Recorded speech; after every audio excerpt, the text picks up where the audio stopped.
मैं Nitesh Kumar educational trick में आप लोगों का स्वागत करता हूं। दोस्तों, आज की यह वीडियो आपके लिए सबसे ज्यादा महत्वपूर्ण इसलिए है क्योंकि बीईओ की परीक्षा की तिथि का ऐलान हो चुका है और आपकी यह बीईओ की परीक्षा 16 अगस्त को होनी निर्धारित कर दी गई है। इस परीक्षा में 2 चरण हैं, जिसको हम लोग प्रीलिम्स और मेंस कहते हैं। तो आज हम लोग सबसे पहले ध्यान देते हैं कि आपको इस बचे दिनों में किन किन चीजों के ऊपर सबसे ज्यादा विशेष ध्यान देना है, जिससे सबसे ज्यादा प्रश्न पूछे जाते हैं। सिलेबस काफी ज्यादा ब्रॉड है, लेकिन आपकी भी एक समस्या है। आपकी समस्या यह है कि जब तक आपके पास एग्जामिनेशन का डेट दिखाई देता है, तब तक आपके अंदर पढ़ने का जुनून सवार होता है कि आप पढ़ेंगे, लेकिन जैसे ही डेट एक्सटेंडेड होती है वैसे ही आप लोगों की सारी पढ़ाई ठंडे बिस्तर पे चली जाती है। अब आपके पास एग्जामिनेशन की तिथि नजदीक है और पढ़ना बहुत कुछ है, सिलेबस लंबा है, तो उन सभी चीजों में से सबको ना पढ़ते हुए जो महत्वपूर्ण है, जिससे सबसे ज्यादा प्रश्न पूछे जाते हैं, उनके बारे में ध्यान देना, उनके बारे में पढ़ना सबसे ज्यादा जरूरी है। तो सबसे पहले हम लोग बात करते हैं कि कहां कहां पर क्या क्या चीजें हैं जो जरूरी दिखाई दे रही हैं। तो सबसे पहले हम लोग देखते क्या है कि प्रीलिम्स एग्जामिनेशन के लिए तो सबसे ज्यादा महत्वपूर्ण बात यहां पर यह हो जाती है कि सामान्यतः जो आपके पीसीएससी परीक्षा का प्रीलिम्स होता है उसमें 150 प्रश्न होते हैं, लेकिन ध्यान दीजिएगा कि यहाँ पर 150 नहीं बल्कि आपके पास 120 प्रश्न होंगे और आपका यह जो पूर्णांक है वह 300 का पूर्णांक होगा। ठीक है, तो जैसा कि आपको सर्वविदित है कि पीसीएस इस समय में अपने एग्जामिनेशन में माइनस मार्किंग करना प्रारंभ कर चुका है, यानी कि इस परीक्षा में भी माइनस मार्किंग होगी और आप लोग माइनस मार्किंग के ही अकॉर्डिंग तैयारी को सुदृढ़ रखें।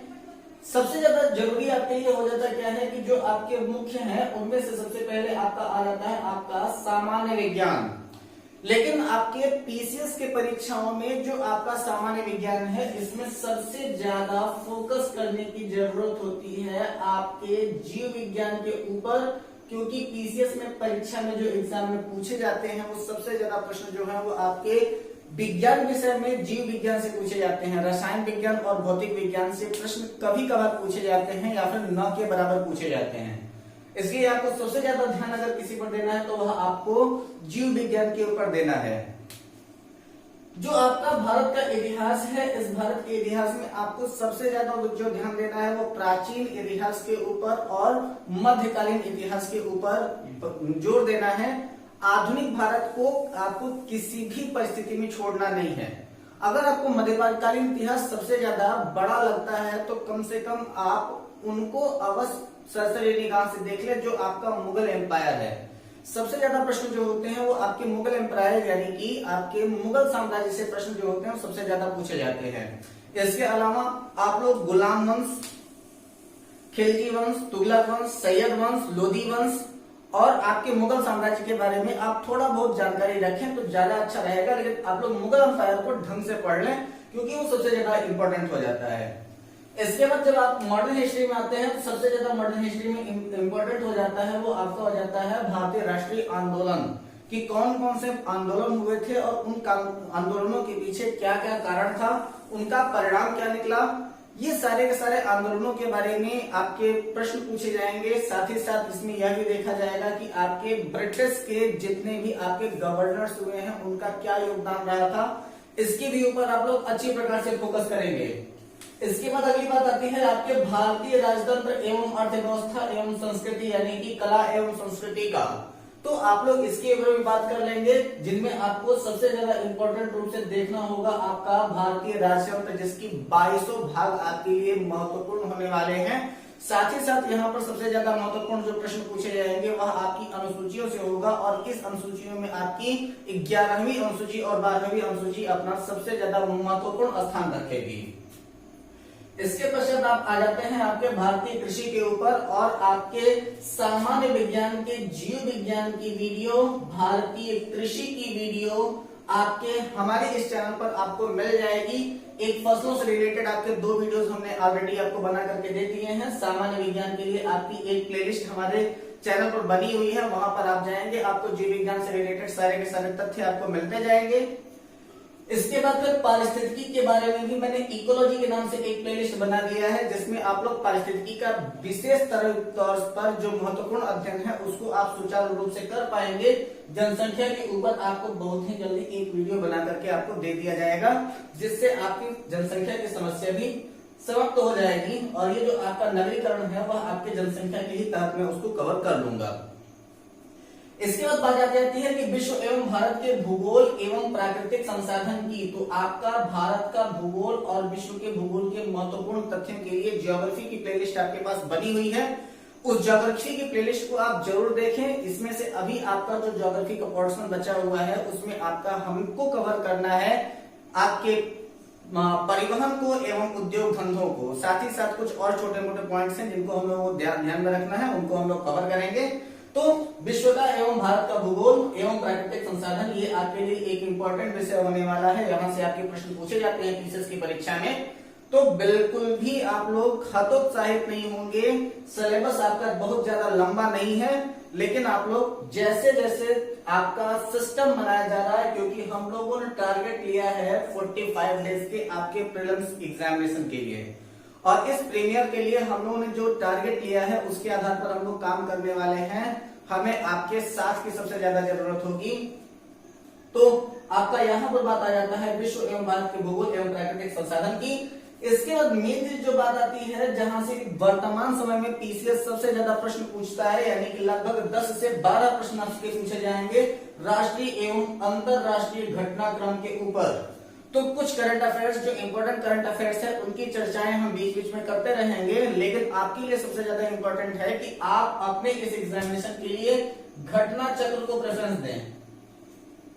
किसी भी अन्य तथ्यों को ज्यादातर पढ़ने से आप लोग बचें, क्योंकि जितना ज्यादा से ज्यादा आप पढ़ने के लिए अगर आप कोशिश करेंगे तो आपके पास समय कम है, वो आपको कंफ्यूज करने का काम करेगा। इसलिए आप ज्यादा चीजों को पढ़ने से बचें और उन्हीं चीजों को पढ़ें जो ज्यादातर सिलेक्टेड होते हैं और जो आपके एग्जामिनेशन में आते हैं। क्योंकि मुझे पता है कि ज्यादातर लोगों ने परीक्षा एक्सटेंड होने के बाद इसको हल्के में ले लिया और पढ़ाई कम कर दिया था।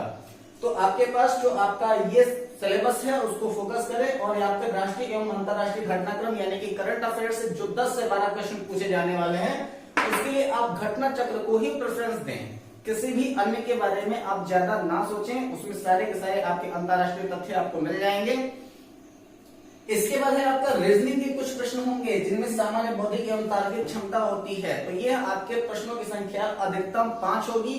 तो 5 से 6 क्वेश्चन जो होंगे वो आपके रीजनिंग के क्वेश्चन होंगे, और यहाँ से सबसे ज्यादा प्रश्न होंगे आपके उत्तर प्रदेश की शिक्षा, संस्कृति, कृषि, उद्योग, व्यापार, रहन सहन, सामाजिक प्रथाओं के संबंध में विशिष्ट, यानी कि इसको हम लोग ये कह सकते हैं यूपी स्पेशल। ठीक है, तो यूपी स्पेशल से आपके प्रश्न पूछे जाएंगे आपके इस बीएओ के एग्जाम में, और यूपी स्पेशल की वीडियो मैं आपको बहुत ही जल्दी लॉन्च करके देने वाला हूं, जो कि आपके लिए इस प्रतियोगी परीक्षा के लिए सबसे ज्यादा इंपॉर्टेंट होने वाला है। इसके बाद है आपका प्रारंभिक गणित, जिनमें हाई स्कूल स्तर तक के आपके अंक गणित, बीज गणित और रेखा गणित के लगभग 10 प्रश्नों का समाकलन आपसे पूछा जाएगा, संकलन आपसे पूछा जाएगा। सिर्फ इन्हीं मुद्दों के ऊपर अगर आप सही प्रकार से फोकस करते हैं तो आपका प्रीलिम्स आपका आसानी से क्वालिफाई हो जाएगा। लेकिन इसमें आपको जरा सा भी घबराहट लेने की जरूरत नहीं है, सिर्फ और सिर्फ एक सिस्टमैटिक ढंग से सही प्रकार से चीजों को पढ़ने की जरूरत है। मैं आपको फिर से रिपीट कर दूं कि अब तक हमारे इस चैनल पर आपको क्या क्या चीजें मिल जाने वाली हैं। तो आपके साइंस के प्लेलिस्ट में आपको सामान्य विज्ञान के जीव विज्ञान से रिलेटेड लगभग सारे के सारे तथ्य आपको मिल जाने वाले हैं।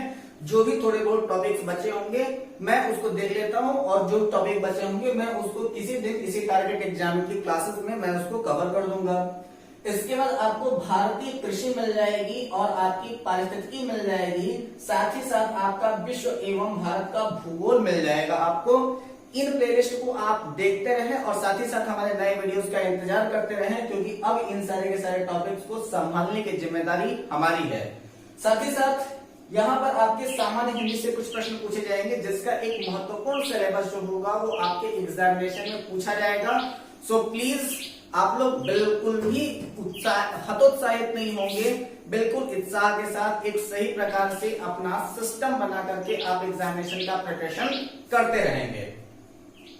लेकिन अगर हम बात करें यहाँ की इसकी मुख्य परीक्षा की, तो यह आपकी जो मुख्य परीक्षा होती है वो आपके 2 चरणों में होने वाली परीक्षा होती है, जिसमें से आपका जो पहला पेपर होगा वो सामान्य अध्ययन का होगा, 3 घंटे का पेपर होगा 200 नंबर का। दूसरा जो पेपर होगा वो आपका हिंदी और निबंध का होगा, 3 घंटे का आपका वह पेपर है और वह आपके लगभग 200 अंक का यह प्रश्न होगा। जैसा कि आपकी हमेशा से आपकी मेंस की परीक्षा होती रही है, वह परंपरागत परीक्षा बिल्कुल वैसे ही होगी, यानी कि सामान्य अध्ययन जो है वह आपका परंपरागत प्रश्न होगा, जिनमें आपकी प्रश्न संख्या जो होगी वह 40 प्रश्नों की श्रृंखला होगी और इन 40 प्रश्नों में 10 प्रश्न जो होंगे वह आपके 125 शब्द वाले होंगे, 10 प्रश्न जो होंगे वो आपके 50 शब्द वाले होंगे और लगभग 20 प्रश्न जो होंगे वह आपके 25 शब्द वाले होंगे। यानी कि जैसे आपकी मेंस की परीक्षा होती है 40 प्रश्नों की, बिल्कुल वैसे ही होगा। इसमें मेंस की परीक्षा के लिए जो आपके सामान्य अध्ययन का जो सिलेबस डिसाइड किया गया है वह क्या क्या है, तो इसमें आपको पढ़ना है भारत का इतिहास। तो अभी तक आप जो थोड़ी चीजों को पढ़ रहे थे, अब आप उसको डिटेल में पढ़ेंगे, यानी कि अब आपके भारतीय इतिहास के लिए प्राचीन इतिहास, मध्यकालीन इतिहास और आपके आधुनिक इतिहास, और आधुनिक इतिहास में भी सबसे ज्यादा आपको आधुनिक भारत के ऊपर ज्यादातर फोकस करना है, यानी कि ब्रिटिश कंपनियों का भारत आगमन से लेकर के सभी की सभी क्रांतियां, समाज सुधारक, कंपनी के अधीन गवर्नर और उनके जितने भी कार्यक्रम किए गए हैं वह सारे के सारे प्रश्नों को आप यहाँ भारतीय इतिहास में पूरी तरीके से फोकस करेंगे। इसके बाद बात आएगी आपके भारत के राष्ट्रीय आंदोलन एवं कला संस्कृति की। कला संस्कृति में आपके पहनावा, वेशभूषा, खान पान, रहन सहन, कौन सी चीजें कहाँ पर हैं, उनके प्राकृतिक संसाधन क्या है, लोगों की भाषा क्या है, किस प्रकार से लोग रहते हैं, वह आपके सभी के सभी कला संस्कृति के अंतर्गत आएगा। साथ ही साथ आपको भारत के राष्ट्रीय आंदोलनों की भी बात करनी है। इसके पश्चात बात आ जाती है आपके भारत के भूगोल की, और इस भारत के भूगोल के लिए टारगेट 45 डेज जो आपका प्रीलिम्स का एग्जामिनेशन है, इस प्रीलिम्स के एग्जामिनेशन को कंप्लीट करने के बाद भारत के भूगोल की स्पेशल क्लासेस हम आपको देना स्टार्ट कर देंगे। फिर आपका अगला टॉपिक आएगा भारत की राजनीति या फिर भारतीय राजनीति। इसके बाद फिर कृषि। तो कृषि के लिए हम लोग मेंस के अकॉर्डिंग कुछ वीडियो आपके लिए दे देंगे। ये आपके 2 वीडियो जो आपके मिले हैं वो प्रीलिम्स के लिए स्पेशल हैं, वो इनफ हैं, लेकिन जब आप मेंस के लिए तैयारी करेंगे तो मेंस के लिए कृषि के कुछ और फैक्ट आपको जानना आवश्यक हो जाएगा। इसके पश्चात वर्तमान राष्ट्रीय मामले जो होंगे वो आपके भारत और विश्व दोनों के होंगे। इसलिए मैंने आपको पहले भी बताया कि आप सिर्फ और सिर्फ घटना चक्र को ही प्रेफरेंस करें, किसी और को प्रेफरेंस देने की आवश्यकता नहीं है। यानी कि अभी तक आपके पास एज पॉसिबल पिछले 2 महीने से लेकर के अब तक के जितने भी घटना चक्र आपको मिल सके हैं, और अब से आप घटना चक्र लेना प्रारंभ कर दें, और सारे के सारे घटना चक्र में जितने भी महत्वपूर्ण तिथियां होती हैं, जितने भी फैक्ट हैं, उनको आप अभी से पढ़ना स्टार्ट कर दें, आपको दिक्कत नहीं होगी। तो आप वर्तमान राष्ट्रीय एवं भारत जो आपके भारत एवं विश्व के हैं उनके लिए आप घटना चक्र को प्रिपेयर करें, वो आपके लिए एनफ है। ज्यादा कहीं पे भी सर खपाने की जरूरत नहीं है, बहुत ज्यादा चीजों को पढ़ने की जरूरत नहीं है, क्योंकि वो आपको डिस्टर्ब कर सकता है। इसके बाद आपको बात आएगी आपके भारतीय अर्थव्यवस्था की, यानी कि इंडियन इकोनॉमी की, और इस इंडियन इकोनॉमी में वर्तमान समय में आपके पास पढ़ने के लिए बहुत कुछ है। इसलिए आप इकोनॉमी के ऊपर सबसे ज्यादा फोकस करेंगे, क्योंकि वर्तमान समय में आपके कई सारे बैंकों का विलय हुआ है। इस लॉकडाउन के थ्रू सरकार की कई प्रकार की इकोनॉमिक घोषणाएं हुई हैं, जिसमें आपके आरबीआई के गवर्नर ने कई प्रकार की घोषणाएं की हैं, उनका क्या हमारे जीवन पर प्रभाव पड़ा है, रेपो रेट किस प्रकार से बढ़ा, किस प्रकार से घटा, ये सारी की सारी चीजें फैक्ट आपको आपकी इकोनॉमी में देखना है। तो आप इकोनॉमी के ऊपर बिल्कुल विशेष तौर पर फोकस करेंगे, क्योंकि हो सकता है कि इस बार के एग्जामिनेशन में वह इकोनॉमिक्स के ऊपर ज्यादा फोकस करें। इसलिए आप इकोनॉमिक्स को बिल्कुल भी नेग्लेक्ट नहीं करेंगे और इकोनॉमिक्स के ऊपर आप विशेष तौर पर ध्यान देंगे। इसके बाद फिर अंतरराष्ट्रीय मामले एवं समस्याएं, उसके लिए भी आपका घटना चक्र जो है वो इनफ होगा। यानी कि यह 2 टॉपिक जो आपका वर्तमान व राष्ट्रीय मामले एवं भारत एवं विश्व के हैं, और साथ ही साथ अंतरराष्ट्रीय मामले एवं समस्याएं, उनका निदान, सबसे मेन चीज जो प्रश्न पूछे जाते हैं आजकल के डेट में, उनका निदान पूछा जा रहा है। तो इसके लिए आपका घटना चक्र जो है वो इनफ है, ज्यादा आप लोग इधर उधर नहीं जाएंगे। साथ ही साथ बात कर दी जाती है विज्ञान, प्रौद्योगिकी, संचार एवं अंतरिक्ष के क्षेत्र में विकास, जिसमें से आपके विज्ञान के फैक्ट को पूरी तरीके से सारे के सारे मैटर्स आपको हमारे इस चैनल पर मिल जाएंगे, जिसमें विज्ञान से रिलेटेड जितने फैक्चुएटेड क्वेश्चन आपसे पूछे जाते हैं, सामान्यतः ये प्रश्न जो होंगे वह आपके जीव विज्ञान के साथ ही साथ रसायन विज्ञान से संबंधित अम्ल, क्षार, लवण, पीरियोडिक क्लासिफिकेशन और मेटल नॉन मेटल से पूछे जाएंगे। तो वह सारी चीजें हम आपको इसी वीडियो पर कवर करा देंगे। इसके बाद बात आ जाती है कि शिक्षा के अद्यतन विकास, यानी शिक्षा के क्षेत्र में जो आपकी विकास है, और यहाँ पर भी आपकी यूपी स्पेशल अवेलेबल है, जिसमें यूपी से रिलेटेड यूपी की संस्कृति, कृषि, उद्योग, व्यापार, रहन सहन और सामाजिक प्रथाओं के संबंध में जितनी भी जानकारियां हैं, यानी कि आपके प्रीलिम्स के एग्जाम में भी आपका यूपी स्पेशल है, और साथ ही साथ आपके मेंस के भी एग्जाम में यूपी स्पेशल से प्रश्न पूछे जाने वाले हैं।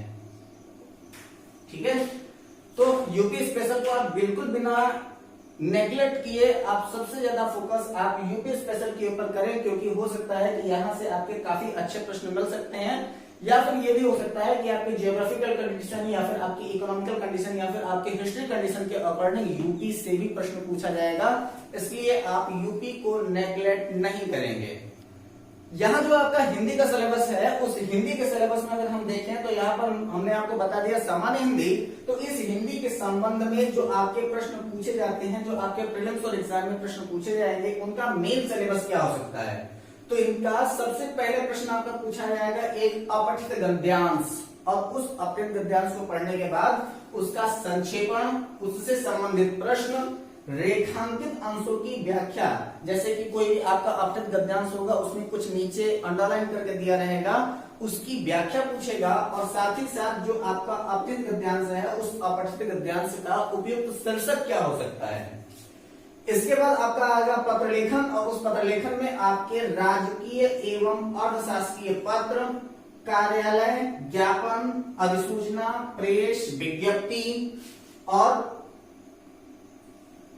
परिचय संबंधित जितने भी आपके पत्र लेखन एवं आलेखन हैं, उन सभी के सभी जो आपके परिपत्र हैं, वह सभी के सभी आपसे पूछे जाएंगे, यानी कि राजकीय एवं अर्थशास्त्रीय पत्र, कार्यालय, ज्ञापन, अधिसूचना, प्रेस, विज्ञप्ति और परिपत्र संबंधित जितने भी आपके पत्र हैं, जितने भी आलेखन हैं, इनसे संबंधित आपसे प्रश्न पूछा जाएगा। तो आप लोग पत्र लेखन की भी प्रैक्टिस अभी से कर लें, क्योंकि आपके मेंस के एग्जामिनेशन में एक पत्र लिखने के लिए जरूर आएगा, और वह पत्र लिखने के लिए आप अभी से तैयारी करना शुरू कर लें। कोई अच्छे से किताब ले लें और उसको अपनी हिंदी की भी किताबों में पत्र लेखन को आप आसानी से देख लें।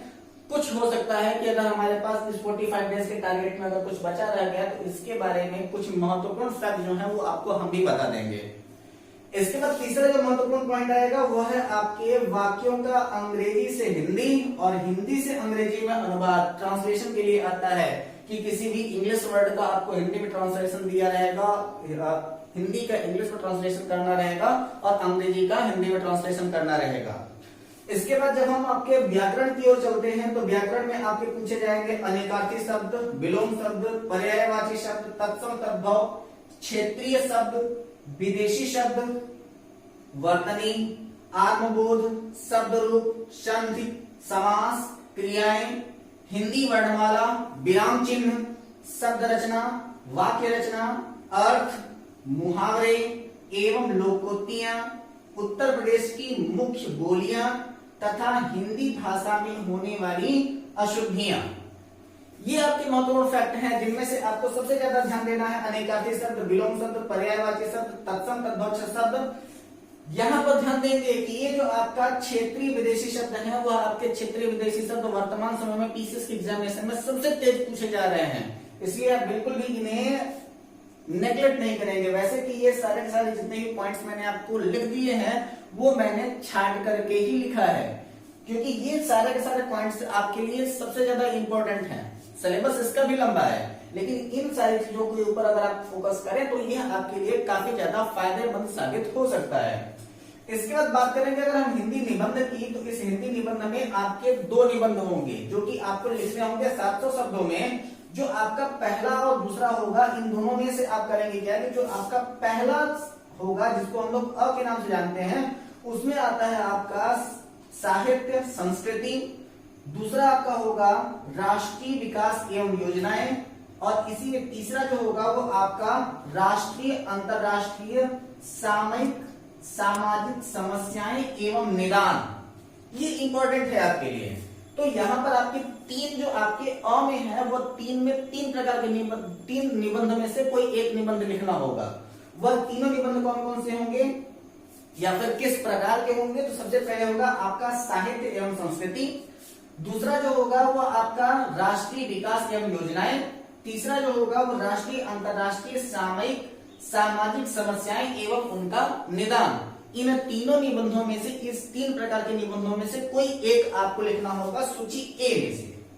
साथ ही साथ जब आप बी की ओर चलेंगे तो सूची बी में आपके कुछ पॉइंट्स होंगे जिनमें सबसे ज्यादा इंपॉर्टेंट होगा क्या? विज्ञान एवं पर्यावरण पॉइंट 1, दूसरा होगा प्राकृतिक आपदाएं एवं उनके निवारण पॉइंट 2, और इसके बाद कृषि उद्योग एवं व्यापार पॉइंट 3। इन तीनों में से कोई एक पॉइंट आपको लिखना होगा। तो इनमें से आप निबंध की भी प्रैक्टिस ज्यादा से ज्यादा कर ले, यानी कि आप जितना ज्यादा लिखने की प्रैक्टिस आज से करते रहेंगे उतना आपके मेंस के एग्जामिनेशन के लिए बहुत ही ज्यादा इनफ होने वाला है। तो यह आपका एक मोटा मोटा सिलेबस है जिसको आपके बीईओ के एग्जामिनेशन की दृष्टि से प्रिपेयर करना है। तो अगर आप इसको बीईओ की एग्जाम की दृष्टि से प्रिपेयर करना चाहते हैं तो हमारे साथ जुड़े। हम आपके बीईओ के एग्जाम के लिए एक सही रणनीति के साथ हम आपके साथ जुड़ना चाहते हैं, और हमारा यह जो टारगेट है वह आपका 16 अगस्त से पहले टारगेट 45 के डेज के नाम से हमारी यह क्लासेस चलेंगी, जिसमें हम लोग बात करेंगे कि हमारे जो 45 डेज हैं उन 45 डेज में हम लोग कितनी चीजों को कितनी जल्दी कवर कर सकते हैं। आप हमारा साथ दें, हम आपके इस एग्जामिनेशन में आपके साथ कंधे से कंधा मिला करके चलना चाहते हैं। जुड़े हमारे वीडियो के साथ। अगर आपको हमारी यह वीडियो पसंद आई हो तो हमारे इस वीडियो को लाइक करें, अपनी राय हमारे कमेंट बॉक्स में दें। अगर आपने अब तक हमारे चैनल को सब्सक्राइब नहीं किया है तो चैनल को सब्सक्राइब करके हमारे बेल आइकन को जरूर दबा दें, ताकि हमारे हर एक वीडियो की नोटिफिकेशन आपको सबसे पहले मिलती रहे। हमारे इस वीडियो को ज्यादा से ज्यादा शेयर करें, ताकि आपकी ही तरह और जितने भी बीईओ के एग्जामिनेशन की तैयारी करने वाले लोग हैं वह जल्दी से जल्दी हमारे साथ जुड़े और अपनी इस तैयारी को बिल्कुल सुदृढ़ बना करके एक सही मार्गदर्शन और एक सही दिशा निर्देशन की ओर बढ़ते रहें। तब तक अपना ख्याल रखें, तैयारी में जुट जाएं, क्योंकि समय कम है और आपको काम बहुत ही ज्यादा करना है। सो मिलते हैं अपने अगले वीडियो में एक नए टारगेट के साथ। आपकी अगली क्लास होगी टॉपिक नंबर 1, और वो हमारा होगा टारगेट डे 1, और उसी टारगेट डे 1 से हम लोग हर एक फैक्ट के ऊपर बात करना स्टार्ट करेंगे। तब तक आप लोग बिल्कुल भी बिना हतोत्साहित हुए इन 3 टॉपिक्स को तो बिल्कुल अभी से ही कवर कर ले हमारे प्लेलिस्ट में जाकर के। सबसे पहले आप सामान्य विज्ञान की सारी वीडियो देख लें, इसके पश्चात भारतीय कृषि को देख लें, और आप एक पारिस्थितिकी को देख लें, भारत एवं और विश्व एवं भारत का भूगोल एवं प्राकृतिक संसाधन का जो आपका वीडियो अब तक लॉन्च किया जा चुका है हमारे प्लेलिस्ट में अवेलेबल है, उसको आप अवश्य रूप से देख लें। तब तक मिलते हैं अपने अगले वीडियो में, तब तक के लिए धन्यवाद, नमस्कार।